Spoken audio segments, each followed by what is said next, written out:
You're staring at the fridge at 8 o'clock at night. You haven't eaten since breakfast. You know you should cook something, anything. But instead you stand there in the cold light, completely frozen. Then at 9:15, you're sitting on the couch eating cereal straight from the box, and you feel guilty, lazy, broken. But here's the thing. That guilt is built on a misunderstanding of how your brain actually works. If you struggle to cook, if feeding yourself feels impossibly hard, if you're burning out trying to get dinner on the table, this video is for you. And if this resonates, please subscribe to the channel. We're breaking down the neurology behind executive dysfunction, and I promise it'll change how you talk to yourself about this. Cooking isn't just tedious for ADHD brains. It's not a willpower problem. It's genuinely expensive. Your brain is paying a hidden cost at every single step. And most people don't see that cost because their brains work differently.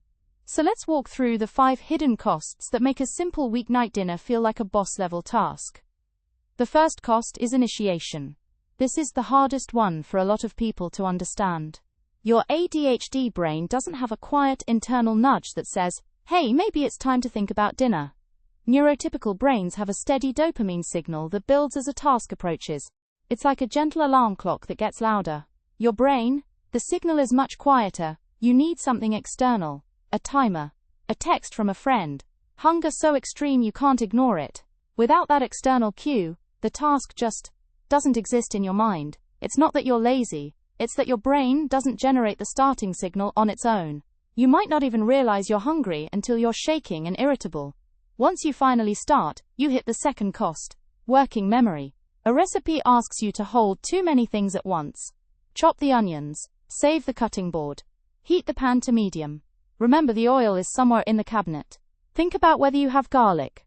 Keep track of the time. Hold a sequence of 6 or 7 steps in your mind while your hands are busy and your attention is dividing. A typical recipe isn't written for a brain like yours. It assumes you can keep all of that floating in the background while you work. Your working memory is like a desk with fewer drawers. Things fall off. You forget what you were doing. You have to keep checking the recipe, breaking focus, starting over mentally. Then there's sequencing. What do you do first? Should you prep everything before you start cooking, or as you go? Do you cook the rice or the vegetables first? What if they finish at different times? Your brain has to solve this puzzle in real time, and that takes energy.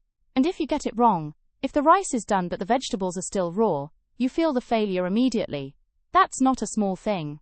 It adds decision-making load on top of physical effort. It's another reason cooking feels harder. The fourth cost is sensory. Cooking is loud. The extractor fan is roaring. Water is boiling and hissing. The kitchen lights are bright. Maybe too bright. Your hands are wet and sticky. There's a texture you find uncomfortable. Raw chicken, maybe, or wet bread. Your nervous system is getting hammered from all directions. If you're sensory sensitive, you're not just cooking. You're also managing a cascade of sensations that are genuinely unpleasant. That takes energy. It depletes you. And it's not something you can just power through. The fifth cost is decision fatigue. What are you even eating? Do you have the ingredients? What goes together? You open the fridge and stare at the contents like you've never seen them before. Are these vegetables still good? Can you eat them together? How do you make them taste like anything? Your brain has to make dozens of tiny decisions, and it's tired from the initiation cost, and the working memory cost, and the sensory cost. So you shut down. Cereal at 9 p.m. isn't laziness. It's your brain saying, this is too expensive. I cannot afford the cost. Give me something that requires 0 decisions and 0 steps. And here's where the neurology becomes crucial. ADHD brains have a different dopamine system. Dopamine isn't just about feeling happy. It's about motivation. It's about the anticipation of reward. Most people get a little hit of dopamine just from imagining finishing a task. That sense of progress pulls them forward. Your dopamine signal for slow, multi-step tasks is much quieter. You don't get that pull. What you do get is a much stronger dopamine response to urgent, interesting, novel things. That's why you can hyper-focus on something you love. That's why you can sit up until 3 a.m. doing something engaging. But a slow, boring task with a distant reward that doesn't light up your system, your brain isn't broken. It's just wired differently. This is why reframing matters so much. If you tell yourself you're lazy, you're blaming yourself for a neurological difference. You're treating a system design problem like a willpower problem. And here's the compassionate truth. Your brain isn't broken. Your kitchen system just wasn't built for you. And that can change. You can design a kitchen system that works with your neurology instead of against it. That might mean meal prepping on a good day when you have energy. It might mean keeping frozen meals in the freezer so dinner is one decision instead of 10.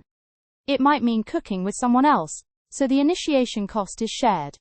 It might mean visual reminders, a sticky note that says, eat something, to provide that external cue your brain needs. It might mean headphones in the kitchen to manage the noise. It might mean delegating entirely, or ordering in without shame. The point is this: you are not broken. You are not lazy. You are not failing because you choose cereal at 9 p.m. instead of cooking a wholesome meal. You are a human being with a different neurological setup, and you deserve a kitchen system that honors that. It's okay if your cooking system looks different from someone else's. It's okay if you need help. It's okay to make choices that work for your brain. And if this video helped you understand yourself a little better, please like it. The algorithm is listening, and I want to reach more people who are sitting in front of their fridges right now, feeling guilty for something that isn't their fault. I want them to know what you now know. Before you go, I want to ask, what's your biggest blocker when it comes to cooking?